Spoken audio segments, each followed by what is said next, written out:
I'm mentioning here we had a promo. It said the man-the-mouth Dan Patrick, and I'm like, Dan Patrick isn't the mouth. Kind of intellectual interviews right there, I would have thought. Anyway. The Nashville Predators are now on a 2-game winning streak after losing 6 in a row. I'm Marky Billson, Tri-City Sports Now, and maybe we're 300 miles away from Nashville, but a guy who is in Nashville, and hearing me talk about all these people wearing Predators gear, especially this time of year, around the Tri-Cities, is Alex Daugherty of A to Z Sports Nashville. Really becoming the man, I think, that a lot of people are reading to cover the Predators. They come up with a 4-0 victory against the Flyers last night. Victor Arvidsson has 2 goals in the 2-point effort, shall we say.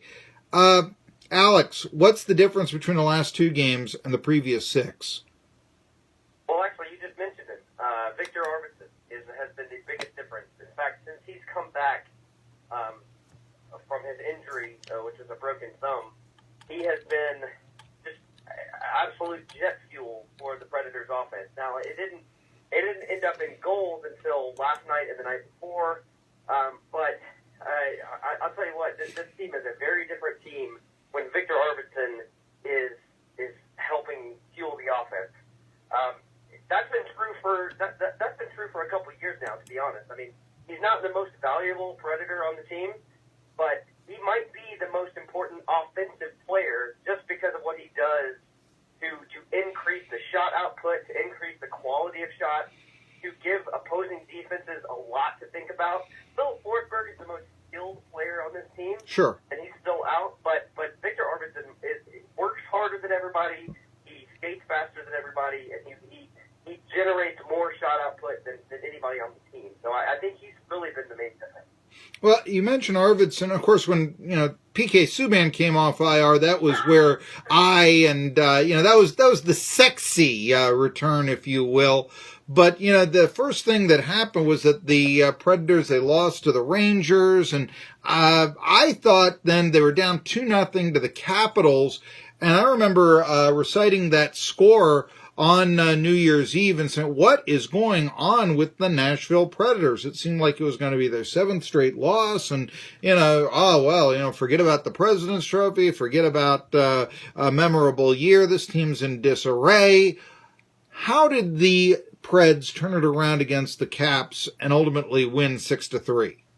Yeah, it's since they went down 3-1 to the Caps in the second period, they've now scored 9 straight goals and given up 0. So they have all of a sudden found some offense. At the risk of repeating myself, I think Arvidsson is a big part of it. But just in general, I think that they're getting a lot of production out of some of their bottom 6 guys. I mean, having Rocco Grimaldi, not a name that probably many of your listeners are familiar with, but they might want to be because he kind of plays a similar game to Arvidsson. He's a fast, smaller guy, gets a lot of pressure on the defense. He's had a couple of goals. You have guys like Zach Rinaldo, who's kind of a more physical player. He's on a 2-game point streak. Nick Bonino has been better. He's not where he needs to be, but he's been better. So some guys that are depth guys that need to be contributing while someone like Phil Forsberg is out, they've finally been doing that. Yeah, you mentioned Grimaldi, and so, I mean, Fisher isn't coming back for the third line. Let's face that. So, it's a great point that you make, that getting the scoring from the third and the fourth line and such, the turnaround that the Predators need.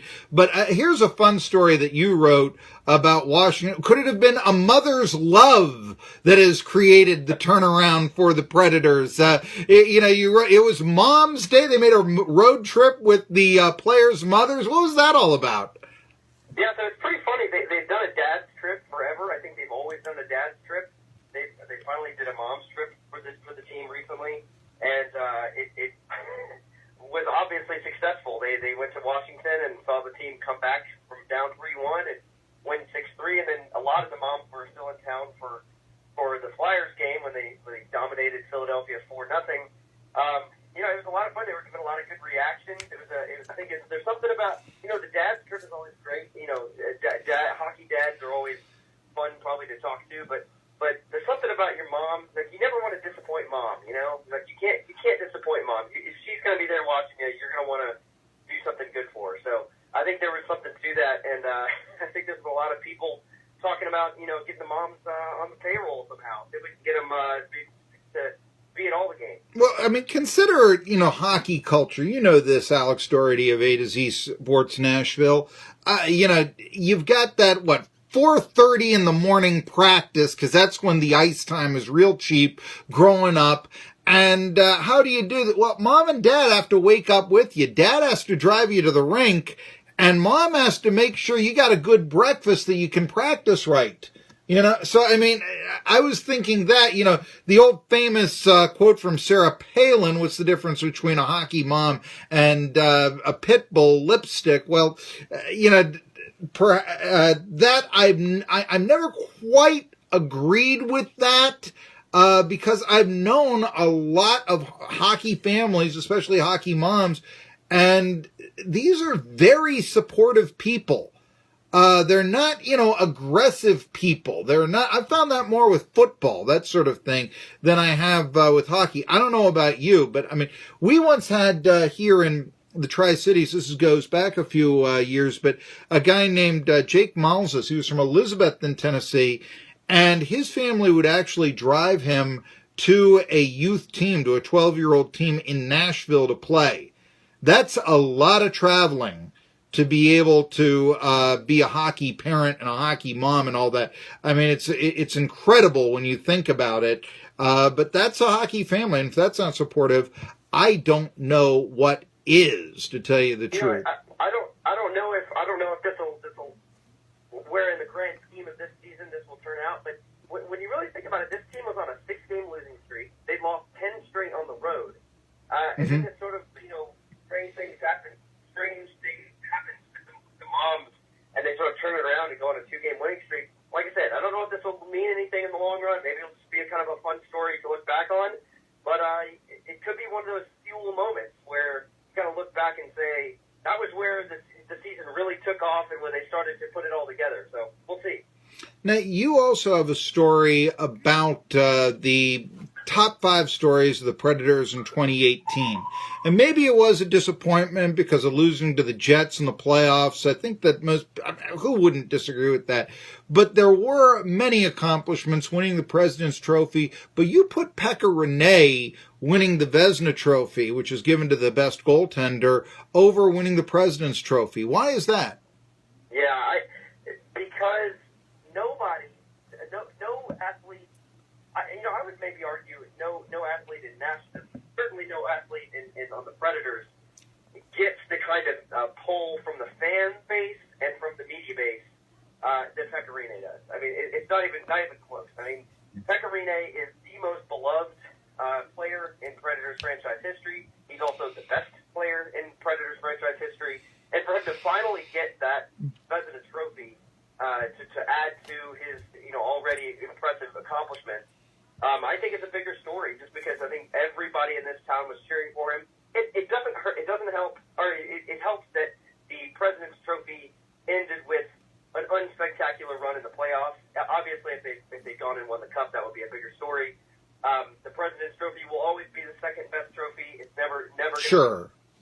As much as I'd rather it be heralded as a great trophy, that'll never happen as long as the Stanley Cup is around. So, I think Pekka Rinne winning the Vezina was a bigger story. Well, of course, that's why in your third story, which is the loss in Game 7 to the Winnipeg Jets, I was so outraged when Rinne was pulled early. Now, we had that conversation before and such, but yeah, I mean, we play ads for the Tennessee Lottery here.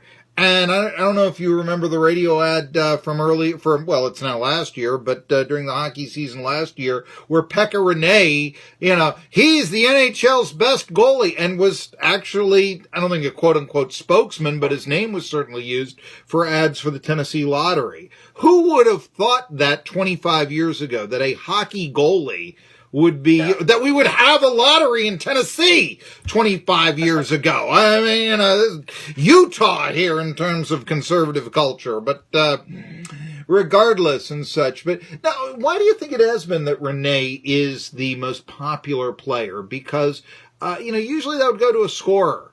And I mean, that's I can understand if baseball, a pitcher, exciting strikeouts or something like that. Football, a guy who rushes the quarterback or makes interceptions. I'll give you that. But, goalie, it's sort of like, hold your breath and then you exhale, that sort of thing. It's not quite as exciting as the guy putting a puck in a net. Why do you think it's been Rene that's been so popular? Yeah, that's a great question. I think there's several factors. Number one, I think it's frequency. The fact that he plays in so many games and is so physically visible in a game the whole time. Scorers can have a couple nights off and not play well or not even be mentioned in a game. But Rene is almost always mentioned. And I think it's his style. I think especially early on in his career, he was a very athletic, physical goalie, making some pretty outrageous saves. And then it's just winning. I mean, he's got 327 NHL wins at this point, most wins by a Finnish-born goalie, and obviously the most wins in Predators history. But so I think it's all those things. And then I think you have to also add in there the fact that he's such a nice guy. I mean, people love this guy in the media. People love him as a fan base. He's always there after practice talking to fans. He's always there after games signing autographs. He's always talking to media members. He's been nothing but a congenial, friendly, nice. It doesn't hurt that he's good looking. Guy. That's always difficult, though, because when you're in hockey, you're wearing the mask, and the mask becomes your ID. I mean, your leather face almost out there. You've got, there's a reference you didn't expect to hear, but anyway, you've got, what the goalie mask means to a netminder and such, but yeah, they are probably the least recognized people when going out around town because you know them from their mask. I found that to be kind of intriguing. I mean, Marc-Andre Fleury is a good-looking guy, but how, and now that I think I can picture him in my mind, but some of the other goalies, not so much, I mean. But I think Rene has, whereas Fleury has the sort of French-Canadian sort of aspect, Rene has that sort of blonde hair, blue eyes. I mean, it's the classic, and he's tall, too, so he's got a triple threat in terms of the looks department. I mean, I know that a lot of people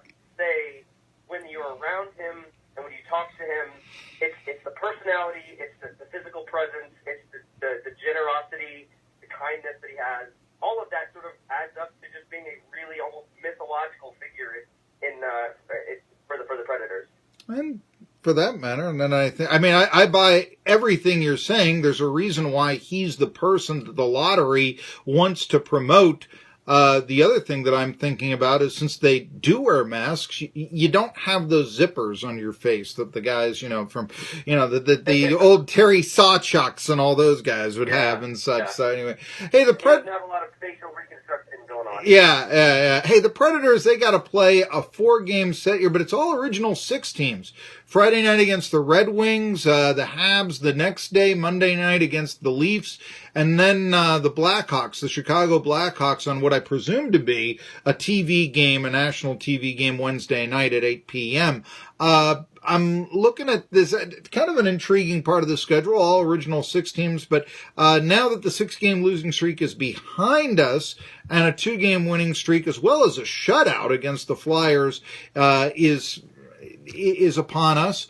Tell me a little bit about this upcoming stretch here against the original 6. What are you looking forward to? Well, this is going to be a huge test. I mean, Detroit might not be high in the standings, but they've got a lot of speed. Montreal has sort of put it together. They've returned back to their defensive abilities. Of course, Shea Weber is back there. And then Toronto is, arguably the best team, one of the best teams in the league. Chicago is still pretty bad, but, you never know when you go into the United Center. I kind of think that if you come away with this road trip with there's 8 possible points. If you come away with 5 points, I think you're feeling okay. but the way they played the last 2 games, I think they can do better than that. So I'd say that they need to stay healthy. They need to put together a couple wins on this road trip, and then come back to play on the 15th against Washington again, and see if they can get all 4 of their current injured reserve players back, including the biggest one, Philip Forsberg.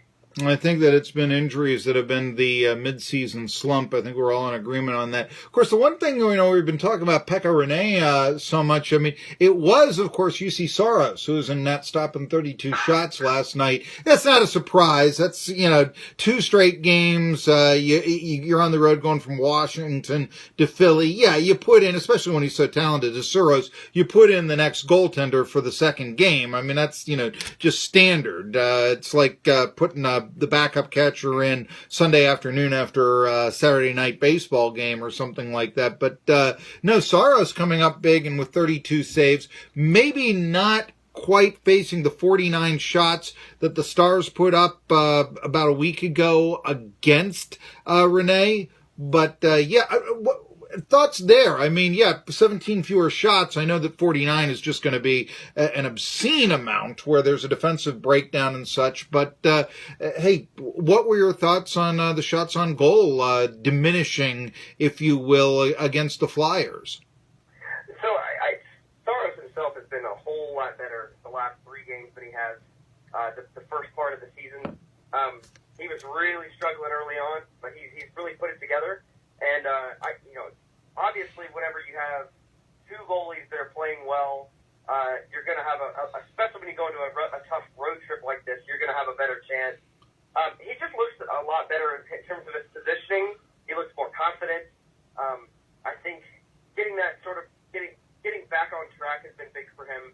I'm not sure if we'll see any changes in terms of the ratio of Rinne to Saros starts. But obviously, you have back-to-backs coming up, so he'll get some. So, but both goalies have been.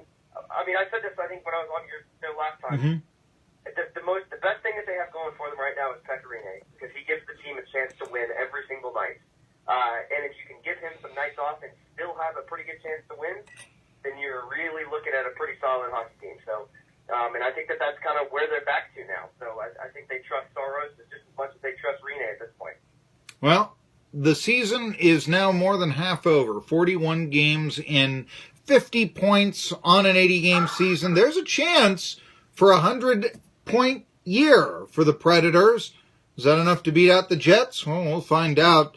Yeah, now we had the Winter Classic. We had, the Predators and Soros pitching a shutout. Football is 1 college game left in the FBS. And no NFL regular season games left. It's time to start, thinking about the ice and the Nashville Predators. And it's time to read A to Z Sports Nashville and Alex Daugherty, if you haven't already. Just a great source. Also, it's not like you have to go and pay like you do the Tennessean. Love the Tennessean, but, I get the 10 free articles and that's about it. And then I go to, I start with Alex Daugherty. Tri-City Sports Now. And that is true.